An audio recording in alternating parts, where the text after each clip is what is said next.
What do we need today? Well, we need a phone, very simple.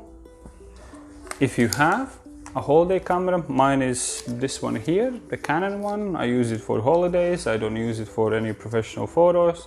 I generally take snaps of kids running around, you know, just like I say, basic videos and things like that. But you know, I don't know, this is quite advanced, but if you have more basic one, that will do too.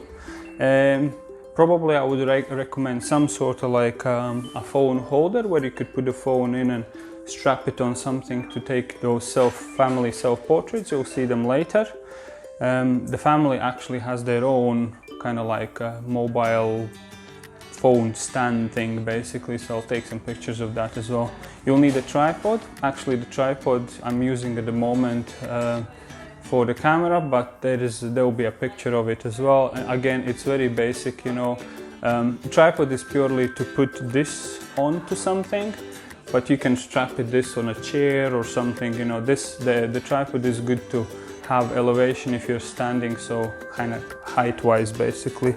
And you will need a remote which is going to trigger your phone camera, so you can take pictures yourselves while you're sitting with the baby, cuddling, you know, with all of you, I mean like as a family. So, you know, when there is nobody else who can take your photos, so you'll need this kind of like in a hand and click, click, click, trigger basically the phone camera. And I always recommend make a shot list of what exactly you want to take the pictures of.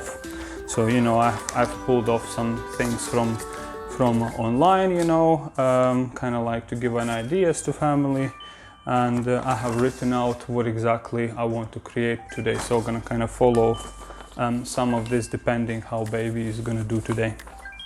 So that's about it. That's what we need.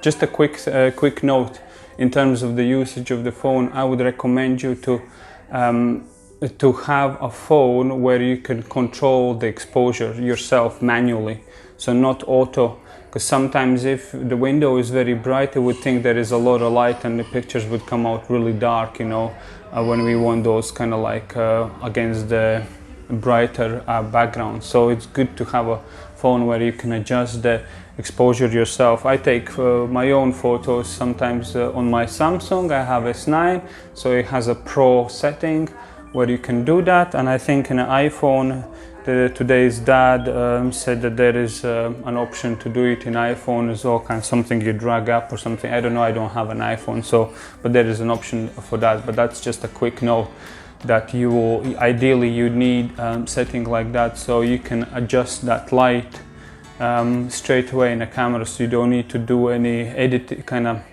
editing in a post-production, because sometimes that can be destructive to photos. You know, when you drag that slider, picture just suddenly falls apart, it becomes pixely or something like that. So that's just a kind of like a quick note.